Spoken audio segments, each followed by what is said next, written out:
Okay, it's good to be with you guys today.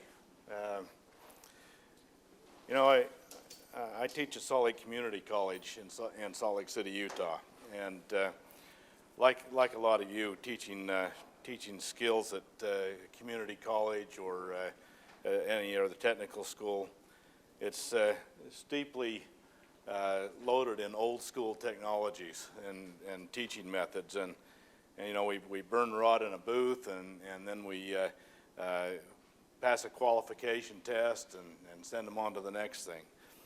Well, you know, time's limited a lot for when we got these big curriculums and everything we got to cover, and adding something extra to the welding and fabrication and manufacturing skills that would help a student in getting a job sometimes doesn't happen. And you know, we kind of hope that the rookie welder is going to show good work ethics and skills and make themselves handy and make a profit for their employer. There's some new tools that are available that are very intuitive to the youth of today. But the problem is that some of us are old school and kind of resistant to change, and I'm one of them. And we can't. And you know, I've been accused of being old school myself over the years several times. And you know, being old school is not necessarily a bad thing. We teach a lot of basic welding skills with methods that have been proven over, you know, decades, and they still work today. I just want to take some time to show you a few things that as teachers we can use these new technologies that our students are so familiar with, and hopefully that'll give you some added value in your welding instruction. So first of all, I kind of want to do something kind of fun. I wanted to kind of go back and see how we got to where we are today.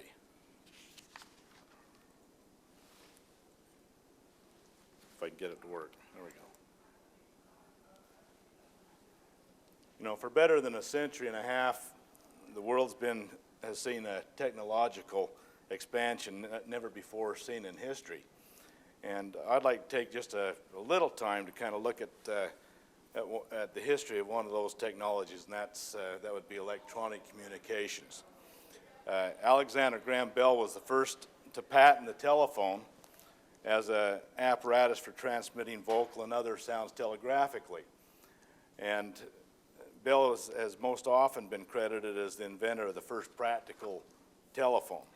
Now, we remember the old parlor phone from days of old, and most of us have seen them in museums and seen them in the movies. And anybody ever use one of these? There you go, Gordon's done it. You're really old, aren't you? My grandparents had the upper left one. Well, these early phones systems required a hand-operated switchboard, and many telephone companies operated just during regular daytime business hours, and they served small geographic areas. And the operator, whose voice was often mimicked as nasally and electronic, usually was well known by the customers in her area. And that sometimes became kind of a hindrance as far as good service was being provided, and also was usually a means of local gossip. And so as electronics progressed, pretty soon we had a rotary dial phone, and everything was all there in one handset. Now you could dial your friends without assistance from the switchboard operator. And I remember one like this in my grandmother's house. You know, back then there were very few private lines. Most people were on what we called party lines. Anybody remember party lines? Yeah? Well, for you guys that are younger that don't know what a party line is, there might have been 2 or 3 customers to serve on one line. And you pick up the phone, and if you heard one of your neighbors talking on the phone, if you were polite, you would quietly hang up and ignore it. But I remember as a youngster, I'd quietly listen in to teenage girls down the street talking about their boyfriends. Well, even though you could dial the required number yourself, operators still manually made the connection for you. And technology continued to improve, and telephone styles changed, and pretty soon you get them all shapes and sizes and colors. You know, what princess in your home didn't want a princess telephone in her bedroom? Well, more electronic technology started to replace mechanical features on the phone, and I thought it was interesting on this phone that the push buttons were located where the finger holes existed on the rotary type phones. And of course, you got more designs and so forth on the push buttons. Now, you know, by the time we got the push buttons, most people had telephones in their homes, and most businesses had telephones. But if you needed to make a call while you were away from home, or you started to, you know, or away from work, you started looking for one of these.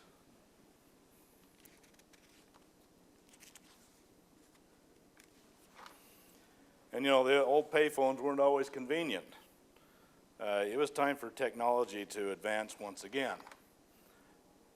Remember the old brick phones? Okay, you know, these were great.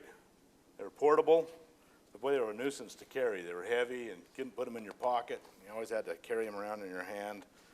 So again, a few short years, electronics started to get more and more compact and started getting more features on the phones. Now, I mentioned I'm an old school, and it's hard to get me to change. And these rotary phones were really hard to find, these rotary cell phones.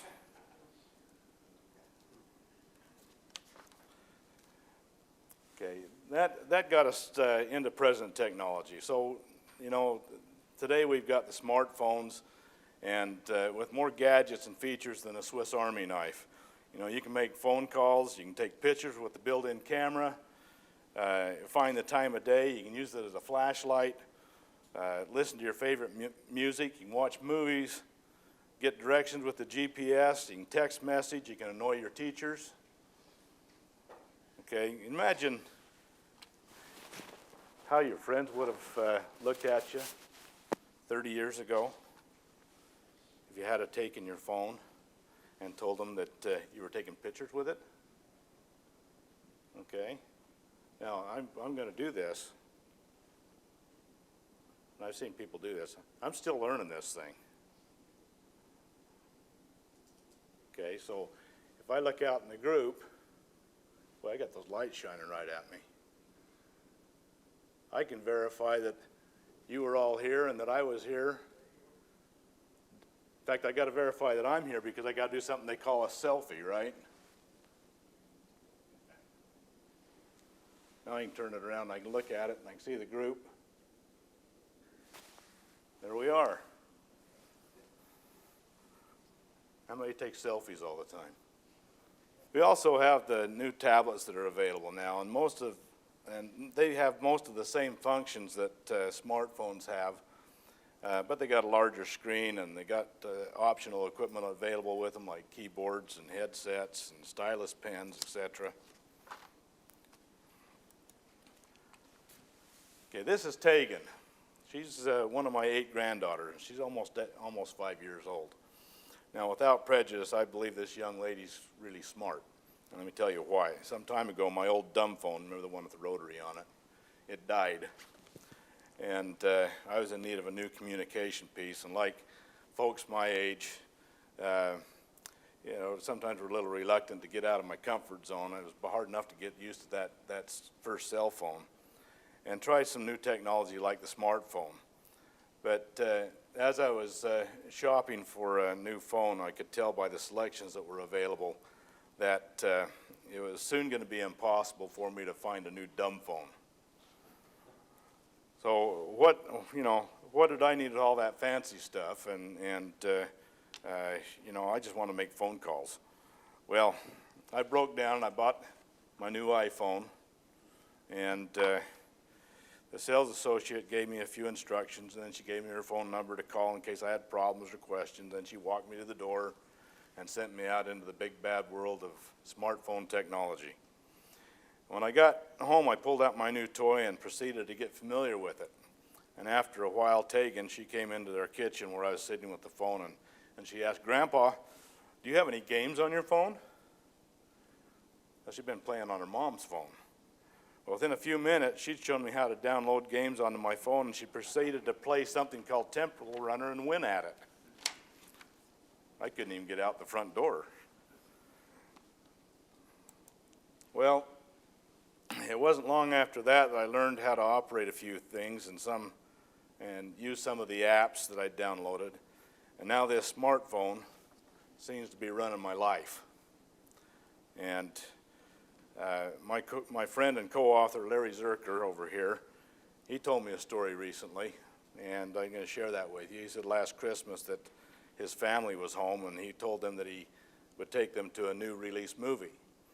And he reached for the phone book to call the theater and find the show times for the new movie. And his children asked him, "Where have you been?" They rolled their eyes at him, and they borrowed his phone from him. And in seconds, they'd found the movie and purchased the tickets. And naturally, they asked him for his Visa card. And while they had the card, they ordered home delivery food with his Android phone.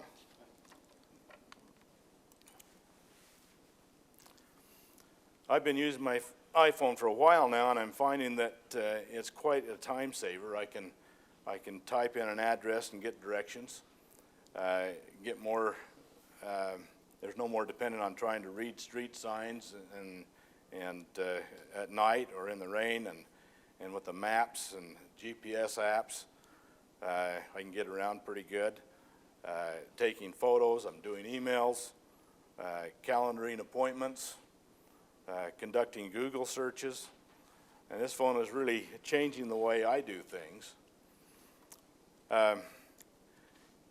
We've got the word ubiquitous up here, and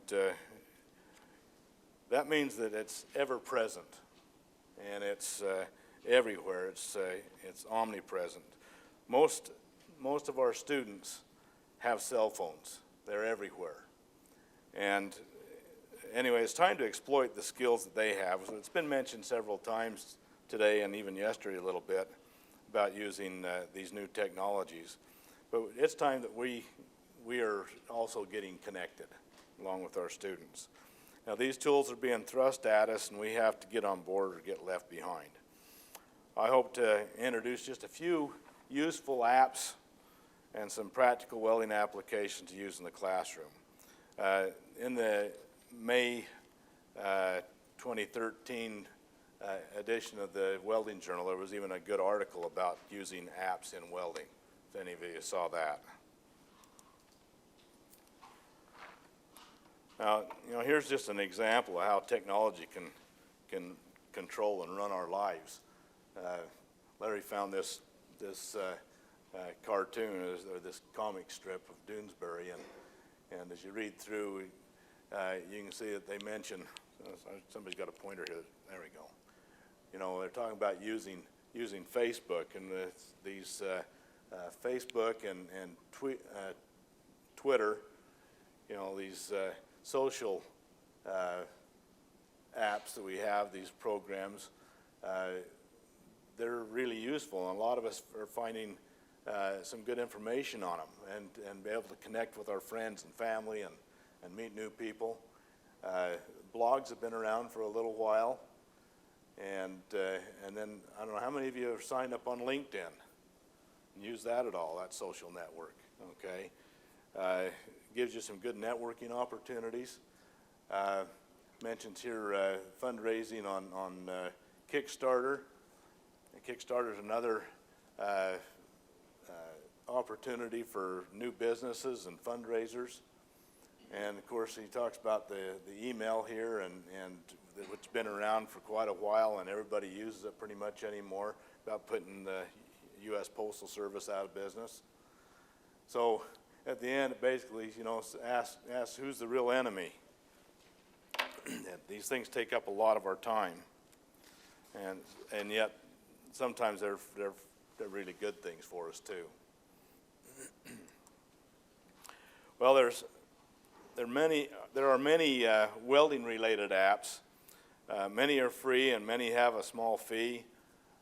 Sometimes they say they're free, but they just give you a kind of a watered-down application that needs to be purchased after a month or after several visits. I found 21 apps the first time that I looked for them. I don't mind paying for a good service, but some of these apps don't seem to work very well, or maybe, you know, they're all in metric measurements, or they might be a foreign currency if they're doing some cost estimating or something. But I find that some of them are quite intuitive and easy to determine their functionality. But you want to beware of what you're looking for. Try to avoid wasting money on those that don't work very well. And I always check the reviews, and you know, you hope you can believe what they say. And a lot of times, if they got a lot of reviews on them, they're a lot of times pretty good. I think sometimes on some of the reviews, the person that wrote the app is the one that's doing the reviewing and making up names, so make it sound better than it is. So you kind of have to be careful that way. Let's take a look at 5 free apps. We have the Miller Welding Calculators and heat input calculators. There's pipe and tube weight calculators. There's other welding calculators out there, and shielding gas selection tools. Anybody use any of these? So you've all looked at some of those. Any comments on which ones you like the best? You would use more than others? I tell kids to use the Miller one all the time when they're looking for variables from TIG or something like that. It's a pretty good, fast resource for them. Yeah, and you know, you remember the our old calculators that Miller gave out for decades, and I think everybody's got several copies of these over the years. And but basically, they've just taken these calculators and they've put them in an application form. And now with the Miller one, it's easy to use. It's very well done. The first screen gives you a selection of welding calculators to pick from. They're quite intuitive. Let's see, I got it. There we go. Okay, I'm sorry. The input, the welding process, the materials that you're going to be welding on, and the consumables to be used, and you select the answer, and it comes up real quickly on the display. For the heat input apps, they all ask for, that thing is not working, keep bumping it. There we go. Heat input apps, they ask you for the amps and the volts and the time and weld length, and then they ask you for the coefficient of thermal efficiency. Now the value is not intuitive. It's hard to find a value for it on some of these, but just use the number 1 for steel, and then touch the calculate button, and the heat input is calculated. Okay, I'm still getting ahead, aren't I? There we go. No, I keep bumping the button. There we go. This is quite a useful tool, and sometimes when we're working on a job, you just need to know what the wall thickness or the weight of the material is, and you put in the information that it requires here, and it calculates it for you and gives you what you need.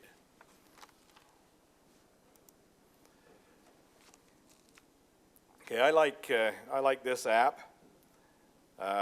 It's a quick way to get a carbon equivalent on material, and you know, that's really helpful to a welder a lot of times. It's you know, maybe if you're supposed to be following a certain procedure, but sometimes not everything is spelled out, and the situations change, and so you need to find out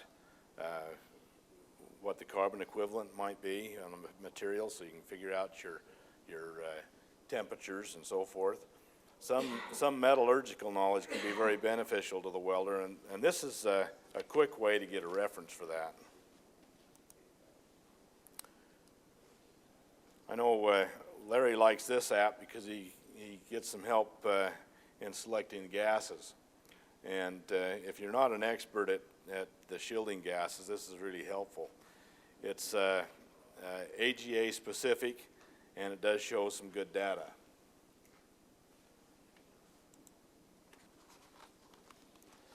Now there's other non-welding support apps. Occasionally, how many of you needed to find out if something was level or plumb? Well, there's applications out there, there's lots of them I've found that have some type of a bubble level or a numeric level, a digital level of some kind on them, and they work really well. I know a lot of times I've wished I had some extra light to find something, and then I remember, oh yeah, my cameras, or my camera, my phone's got a light on the back, and so I've used it quite a bit. You know, it helps you in doing visual inspections. It's very helpful at looking at something that in a darker area, and it'll even help you in getting a good photograph of an object. I can see this PDF apps as being very helpful. You can take a photo of about anything if you need to and send it back to your office. You can take photos of your welding cert papers and send them in. You know, I've got a son-in-law that works in construction, and he uses an app like this for sending and receiving blueprints and specifications all the time, and he finds it really useful. When you meet vendors or inspectors and suppliers, potential employers, you get their business card, take a picture of it, and you keep it on record in your phone. Knowing where to get answers is exceptionally advantageous to a welding operation. These are all free, and they're very useful to the welder, both new and old. Now here's a test that Larry put together using the 5 apps. And you could most likely give this test out and have the students go to the library and go look up in reference books and everything, but you know, that goes back to being old school. And it might be a better way, maybe do a Google search and find out the information. But with these 5 apps loaded into the cell phone, I can answer these questions in about 5 minutes. And you know, you can change the test and do what you want with it. It's a great technique to enhance the education skills of your student. It'd be really easy to change these tests and quizzes and use them in several different ways. And as you expand your suite of apps, you could even add more questions.